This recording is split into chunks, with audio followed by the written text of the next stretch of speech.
अस्सलाम वालेकुम नाज़रीन, मैं हूं नम शेख। नाज़रीन, आज का जो टॉपिक है वो बहुत इंपॉर्टेंट है और बहुत इंटरेस्टिंग है जो मैं आपके लिए लेके आई हूँ। आप जो भारत में आप देख रहे हैं कि वहाँ पे सोग मनाया जा रहा है पिछले चंद दिनों से, जब से काबुल की गवर्नमेंट गिर गई है। तो फॉल ऑफ काबुल के बाद जो है वहाँ पर इंडिया में सफ़े मातम बिछा हुआ है, वहाँ पर रोना धोना चल रहा है, सोग मनाया जा रहा है। और क्यों मनाया जा रहा है और क्यों ना मनाया जाए जब किसी की इतना बड़ा नुकसान हो जाए। जो मैं भी आपको आज की जो एक्सक्लूसिव स्टोरी है इसमें मैं आपको यही बताऊंगी कि क्या नुकसानात आज भारत की जो चीखें आ रही हैं ना, हमें सुनाई दे रही हैं, वो किस लिए सुनाई दे रही हैं। इनका इतना बड़ा नुकसान हुआ है अफ़गानिस्तान में, तो रोना तो इन्होंने है और अभी ये सफ़े मातम बिछा रहेगा, अभी सोग मनाया जाएगा। तकरीबन आप अभी देखेंगे कि चंद महीने तो ये सोग से बाहर नहीं आ सकेंगे। इन्हें बहुत बड़ा शौक लगा है। ये सोच ही नहीं सकते थे कि अफ़गानिस्तान में इनका इतना बड़ा जो इनका सरमाया था वो डूब जाएगा। इन्होंने तो अफ़गानिस्तान को इंडिया का दूसरा हिस्सा भी बनाना था और तैयारियां तो मुकम्मल थी। अभी अगर जो मैं आपको चीज़ें बताऊंगी आप शॉक्ड हो जाएंगे सुन के कि अभी ये क्या प्लानिंग्स कर रहे थे और इन्होंने क्या करना था अभी अफ़गानिस्तान में। तो जो इनके दुख हैं, वो दर्द हैं, वो हम समझ रहे हैं और वो ये अभी आप डिटेल सुनेंगे तो आपको समझ आएगा कि ये क्यों इतना ज़्यादा परेशान है। इनका वो हिसाब हुआ है जब एक बच्चे के हाथ से कोई कैंडी या चॉकलेट छीन लेते हैं ना, तो वो जिस तरह रोना शुरू करता है, तो इनका इस वक्त वही हिसाब है और होना भी चाहिए डेफिनेटली, क्योंकि इन्होंने भारत ने अफ़गानिस्तान में $3 बिलियन की इन्वेस्टमेंट की थी। आप सोचें, $3 बिलियन की इन्वेस्टमेंट इन्होंने अफ़गानिस्तान में जाके की है और क्या क्या इनके मोटिव्स रहे होंगे, क्या क्या एजेंडाज पे ये लोग काम कर रहे होंगे। और इनके जो जयशंकर और अजीत डोवाल हैं और वो जो इनके एनालिस्ट तो चलें, ये तो गौरव आर्या टाइप तो चलो छोटे मोटे लोग हैं, इन्होंने तो वही बोलना है जो बाकी इवन यूएस की भी इमेजिनेशंस में नहीं था। और जो यूएस की इमेजिनेशंस में नहीं था वो इनके पास कैसे आ सकता है, इनके पास तो वैसे ही इमेजिनेशंस के लिए ब्रेन्स नहीं है।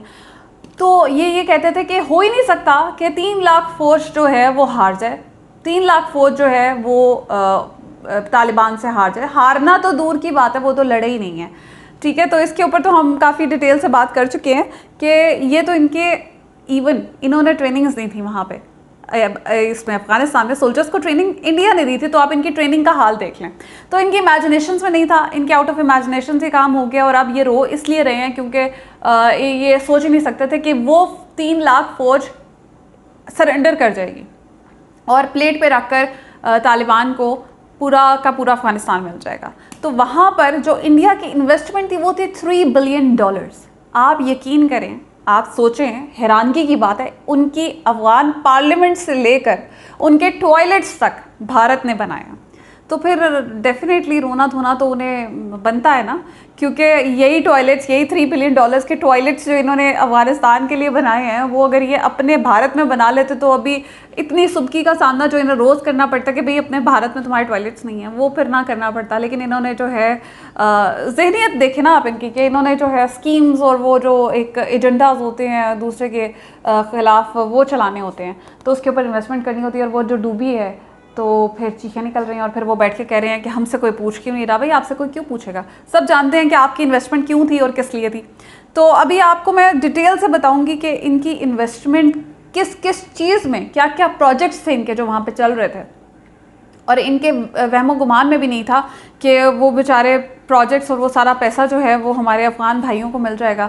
तो इनका तो अब कुछ भी नहीं रहा वहाँ पे। सेफ़ हेवन्स इन्होंने बनाए हुए थे, कोई डेफिनेटली ये कोई इनसे मोहब्बत और प्यार तो नहीं था ना अफ़गानियों से। इन्होंने वहाँ पर बहुत से पाकिस्तान के ख़िलाफ़ अपने प्रोपेगेंडा ये लोग चला रहे थे। वहाँ पे सेफ़ हेवन्स बनाए हुए थे जो पाकिस्तान में आके टेररिज्म करते थे। तो इसलिए ये सब इन्वेस्टमेंट्स थी और इनकी डिटेल्स आपके साथ मैं शेयर करूँगी। इससे पहले मैं आपको एक क्लिप दिखाना चाहती हूँ। बहुत इंटरेस्टिंग है क्योंकि मैं चाहती हूँ कि ये हमारी तरफ से एक सजेशन हमारे इंडियन जो वहाँ पे बैठे हुए हैं जो पाकिस्तान के ख़िलाफ़ रोज़ बोलते हैं, मेरी तरफ से सजेशन है। हमारी मरीम औरंगज़ेब साहिबा जो है, उन्होंने बड़े मज़े से एक क्लिप था उनका वायरल हुआ जिसमें वो कह रही थी चीखें रोएं पिटें। तो ये आप क्लिप देखें, उसके बाद बात करते हैं। चीखें मारें, रोएं, पिटें। Welcome back. अब आगे चलते हैं और बात करते हैं कि इंडिया ने अफगानिस्तान में क्या क्या इन्वेस्टमेंट की थी। अच्छा, इनकी दो तरह से इन्वेस्टमेंट, एक तरह तो इन्होंने जो इन्वेस्टमेंट की है वो थी और दूसरी तरफ इनकी ट्रेड चल रही थी। तो इन्वेस्टमेंट जो थी वो थी तकरीबन $3 बिलियन की, और जो कि 400 के करीब 400 इंफ्रास्ट्रक्चर प्रोजेक्ट्स के ऊपर चली है। और across all the provinces in the country, इनके अपने जो मिनिस्टर हैं उन्होंने कहा फॉरेन अफेयर्स के कि हमने कोई ऐसा सूबा नहीं है जहाँ पे भारत ने अपने अफ़गान भाइयों के लिए इन्वेस्टमेंट ना की हो, उनकी हेल्प ना की हो, वहाँ पे कोई प्रोजेक्ट्स इंडिया के ना चल रहे हों। तो मुबारकबाद पेश करती हूँ मैं मोदी साहब आपको भी, और मुबारकबाद पेश करती हूँ आपके जितने भी ब्रेन्स वहाँ पे काम कर रहे थे उनको, कि आज उनकी जो इन्वेस्टमेंट है और उनकी जो मेहनत है वो सफल हो गई है। I hope I am right in using that word सफल। एनी हाउ, आगे चलते हैं। $3 बिलियन इन्वेस्टमेंट जो थी 400 इंफ्रास्ट्रक्चर प्रोजेक्ट्स पे थी, और उसमें आप सबसे पहले तो आ जाएं कि इनकी पार्लियामेंट जो है, अफ़गान पार्लियामेंट, वो तक इंडिया ने बनाई थी, और इसकी इनॉग्रेशन हुई थी 2015 में। नरेंद्र मोदी ने खुद जाके इनॉग्रेट किया। आप सोचें इनका प्यार मोहब्बत भाईचारे का काबुल जो गवर्नमेंट थी उसके साथ लेवल क्या था, कि it was inaugurated by the prime minister Narendra Modi in 2015। तो ये थी, और इसके ऊपर जो लागत आई थी वो थी $90 मिलियन। ठीक है, $90 मिलियन की इन्वेस्टमेंट थी। इसके अलावा इनका 2011 में India Afghanistan strategic partnership agreement जो है वो साइन हुआ था, और इस पार्टनरशिप एग्रीमेंट के तहत इनके अंदर ट्रेड और बायलैटरल जो इनके टाइज थे उनको स्ट्रेंथन करने के लिए था, और जो कि इन्होंने काफ़ी डेफिनेटली उसके ऊपर काम हुआ। उसमें ट्रेड के ऊपर, इकोनॉमी के ऊपर, साइंस के ऊपर, टेक्नोलॉजी के ऊपर, और कॉपरेशन किया काफ़ी दोनों ने। और इसमें इंडस्ट्री के रिप्रेजेंटेटिव्स थे, उन्होंने काफ़ी बैठ के काम किया, इनके इंडस्ट्रियल प्रोजेक्ट्स के ऊपर किया। और इसके अलावा जो इंडियन मार्केट में ड्यूटी फ्री एक्सेस थी वो दी गई अफ़गानिस्तान को, तो ड्यूटी फ्री एक्सेस दी गई, और उसकी वजह से ट्रेड के अंदर भी काफ़ी ज़्यादा इनकी जो है वो हुई है, तरक्की हुई। 2019 से 2020 तक आप सोचेंगे $1 बिलियन की जो है वो ट्रेड हुई है, बायलैटरल ट्रेड हुई है बिटवीन इंडिया एंड अफ़गानिस्तान। तो ये हालात थे। अब ये तो थी शुरुआत, अब आगे सुने, अब आगे सुनते जाएं, और फिर सोचें कि जो अभी रोना धोना चल रहा है वो फिर इसीलिए वो तो बनता है ना, जो फिर उनकी चीखें हैं वो तो निकलेंगी। आगे सुने। वहाँ पे roads, dams, electricity, transmission lines, solar panels जो हैं वो तक जाके भारत ने लगाए हैं। टेलीकॉम नेटवर्क्स जो हैं वो भारत ने लगाए हैं। इसके अलावा टेक्नोलॉजिकल सपोर्ट दी गई है, और वो स्पेशली न्यू दिल्ली की तरफ से दी गई थी अफ़गानिस्तान को as part of capacity building के, उनका इंफ्रास्ट्रक्चर और इंस्टीट्यूशनल प्रोजेक्ट्स में जो है वो हेल्प आउट कर सकें। अच्छा, ये जिसके बारे में आपको पहले बता रही थी, वो जो कॉन्फ्रेंस, ये का अफगानिस्तान कॉन्फ्रेंस हुई है जिनीवा में लास्ट ईयर, उसमें मिनिस्ट्री ऑफ एक्सटर्नल अफेयर्स यानी इनके फॉरेन मिनिस्टर जो हैं वो जयशंकर हैं, उन्होंने क्या कहा था अब ये सुने।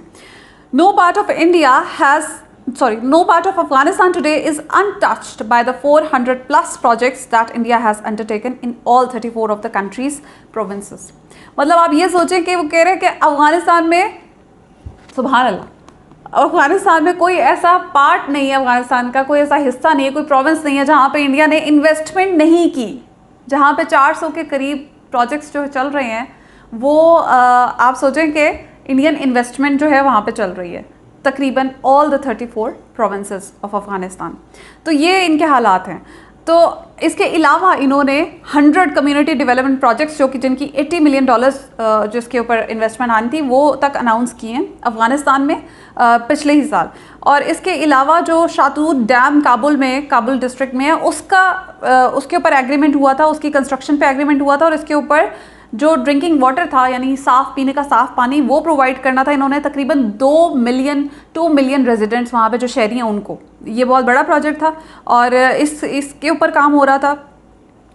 अब डेफिनेटली चूँकि अफ़गानिस्तान में तालिबान की हुकूमत होगी तो ये जो प्रोजेक्ट्स हैं इनका तो फ्यूचर हम कुछ नहीं कह सकते। और इस वक्त आप देखें तो तालिबान जो है वो रिलक्टेंट हैं इंडिया से बातचीत करने में। हाँ, एक बयान उनका आया कि आपकी जो इन्वेस्टमेंट है अफ़गानिस्तान में हम उसको अप्रिशिएट करते हैं और आप बेशक उसमें हमारे साथ कोऑपरेट कर सकते हैं, लेकिन अब इंडिया बेवकूफ़ तो नहीं है ना, क्योंकि अब उसके वो मफादात तो पूरे नहीं होंगे। तो जहाँ तक मुझे लगता है वो इस वक्त बिल्कुल भी इसमें इंटरेस्टेड नहीं होगा अपना मज़ीद पैसा ज़ाया करने के लिए, और वो वैसे भी रो रहा है इस बात के ऊपर कि हमारा ऑलरेडी पैसा ज़ाया हो गया। अच्छा, आप आगे चलते हैं। इंडिया के जो फंडेड प्रोजेक्ट्स हैं उसमें से एक और सलमा डैम जो है वो बहुत हाईलाइटेड है और आपने सुना भी होगा। सलमा डैम के ऊपर इन्होंने काफ़ी काम किया है और इसे India Afghan India friendship dam भी कहा जाता है, और ये हेरत जो इनका प्रोविंस है उसमें है। हाइड्रो पावर और इरिगेशन प्रोजेक्ट है, और इट वाज लॉन्च्ड इन 2016 में लॉन्च किया गया था। इसके अलावा एक इम्पॉर्टेंट हाईवे है वो जो इंडिया ने बनाई है, वो है ज़रंज दिलाराम हाईवे। तो इसके ऊपर लागत आई है वो है $150 मिलियन की इस हाईवे के ऊपर। इस हाईवे को ज़रंज दिलाराम हाईवे जो कहा जा रहा है, 2018 किलोमीटर की ये हाईवे है, और ये बनाई है बॉर्डर्स रोड ऑर्गेनाइजेशन ने, BRO ने, और ये अफ़गानिस्तान और ईरान का जो बॉर्डर है उसके करीब है। और ये जो हाईवे है ये ईरान के जो चाबहार पोर्ट है उस तक आपको एक्सेस देती है, और डेफिनेटली ये बहुत इंपॉर्टेंट है न्यू दिल्ली के लिए। तो ऐसे आगे चलते हैं। अफ़गान पार्लियामेंट जो है ये बहुत इंपॉर्टेंट प्रोजेक्ट था जिसके ऊपर मैंने आपको बताया कि $90 मिलियन लगा है, और इसको 2015 में प्राइम मिनिस्टर मोदी ने खुद इनॉग्रेट किया था। ये हो गई ये बात, ठीक है। तो ये by the way prime minister, यहाँ पे जो इम्पोर्टेंट चीज़ ये है कि PM मोदी ने एक बड़ी मज़े की बात की थी इसको इनॉग्रेट करते हुए, और वो ये कहा था कि it was India's tribute to democracy in Afghanistan. तो अब वो इसके ऊपर राम नाम सत्य पढ़ ले और हम इन्ना लीला पढ़ लेते हैं, जो इंडिया का ट्रिब्यूट था to the democracy in Afghanistan. So next, गलत बात है वैसे, किसी के दुखों पर हंसना नहीं चाहिए, लेकिन अब चलें कोई बात नहीं, आगे चलते हैं। अच्छा, रिस्टोर किया गया था और इनॉग्रेट किया गया था स्टार पैलेस, जो कि बहुत पुराना एक था वहाँ पे अफ़गानिस्तान में। ये तकरीबन कोई 19वीं सदी से था, लेकिन इसको दोबारा से इनॉग्रेट किया गया, रिस्टोर किया गया 2016 में इंडिया की तरफ से। तो ये एक और बड़ा इम्पॉर्टेंट प्रोजेक्ट था इंडिया का, और इसके through India Afghanistan and the Aga Khan development network had signed an agreement for the restoration project. The work was completed between 2013 से 2016 तक इसको कंप्लीट किया गया था Aga Khan trust for culture में। तो ये इनके हालात थे, और अब आगे चलते हैं और थोड़ा सा और आपको डिटेल्स इससे मुतल्लिक शेयर करती हूँ। मतलब इससे हवाले से बहुत सी मेरे पास डिटेल्स पड़ी हुई हैं, लेकिन ये कुछ ऐसी चंद चीज़ें थी जिसके मैंने आपको बताना ज़रूरी था, और इसके ऊपर हम आज की वीडियो का इसका पोस्टमार्टम कर रहे हैं। लेकिन मैं आपको इससे जो एक्सक्लूसिव, इससे ज़्यादा थोड़ी सी इन डेप्थ डिटेल्स हैं वो मैं आपको अगले हिस्से में शेयर करती हूँ। तो ये कुछ डिटेल्स थी, और इसके अलावा जो कम्युनिटी प्रोजेक्ट्स हैं उनके ऊपर भी इंडिया ने बहुत इन्वेस्टमेंट किया अफगानिस्तान में। जैसे कि आपको बताऊं कि डेवलपमेंट ऑफ पावर इंफ्रास्ट्रक्चर पे, हेल्थ केयर पे, पावर जो टेलीकम्युनिकेशन है, ट्रांसपोर्टेशन है, उसके ऊपर बहुत ज़्यादा की है इन्वेस्टमेंट। और आप इसकी ट्रांसमिशन लाइंस वहाँ पे उन्होंने बिछाई हैं, पावर सप्लाई इंक्रीज़ की है वहाँ पर अफ़गानिस्तान में। और इसके अलावा टेलीकम्युनिकेशन जो इंफ्रास्ट्रक्चर था वो बहुत ज़्यादा उन्होंने इम्प्रूव किया है, डेवलप किया है अफ़गान प्रोविंसेस में, नियरली जो बॉर्डर से करीब थे वहाँ पर। इसके अलावा आपको बताऊं कि हेल्थ क्लिनिक्स, बहुत से हेल्थ क्लिनिक्स जो हैं जो बॉर्डर प्रोविंसेस हैं ना उनके करीब, वहाँ पे इंडिया ने बहुत ज़्यादा हेल्थ क्लिनिक्स बनाए हैं, जिसमें जो इम्पॉर्टेंट है बदख्शां है, बल्ख है, कंधार है, खोश है, कुनार है, नंगरहार है, निमरूज़ है, नूरिस्तान है, पख्तिया है और पख्तिका। ये इन जगहों के ऊपर उन्होंने जो है बहुत से हेल्थ क्लिनिक्स बनाए हैं। इसके अलावा जो हॉस्पिटल्स बनाए हैं वो भी आप उसके बारे में भी आपको बताती हूँ कि उसकी रिकन्स्ट्रक्शन की है बहुत से हॉस्पिटल्स की अफगानिस्तान में, जो कि इसके अलावा सिर्फ हॉस्पिटल्स नहीं बनाए, साथ डोनेट किए वहाँ पे एम्बुलेंसेज डोनेट किए हैं। और जो काबुल में, वो जो मैं इंपॉर्टेंट बात आपको कह रही थी ना स्टार्टिंग में, कि वहाँ पर इन्होंने टॉयलेट्स तक बनाए हैं। तो ये इन्होंने काबुल में जो टॉयलेट्स हैं ना, सुलाब नाम से वो टॉयलेट्स बनाए हैं, तो ये आप सर्च भी कर सकते हैं। फिर इसके अलावा इन्होंने अफ़गानिस्तान को तोहफे के तौर पर 400 के करीब बसेस दी हैं, 200 के करीब मिनी बसेस दी हैं अर्बन ट्रांसपोर्टेशन को इम्प्रूव करने के लिए। तो वो काफ़ी ज़्यादा मोहब्बत करने वाले लोग हैं भारतीय, हम ऐसे उन्हें बुरा भला कहते हैं। अच्छा, आगे चलते हैं। 105 के करीब यूटिलिटी व्हीकल्स जो हैं म्यूनसिपल ऑपरेशन के लिए वो दी हैं। तकरीबन 300 के करीब इन्होंने मिलिट्री व्हीकल्स दी हैं अफ़गानिस्तान आर्मी को। तो आप सोचें कि अभी 300 के करीब ये मिलिट्री व्हीकल्स दे चुके हैं और गंवा चुके हैं। तो उसके अलावा मिलिट्री हेलीकॉप्टर्स तक दिए हैं और एयरक्राफ्ट्स दिए हैं, लेकिन वो सब कुछ अब अफसोस के तौर पर कह सकते हैं हम कि वो दुख हो रहा है उनके लिए हमें, कि वो सब जो है अफ़गानिस्तान में कैप्चर कर लिया तालिबान ने।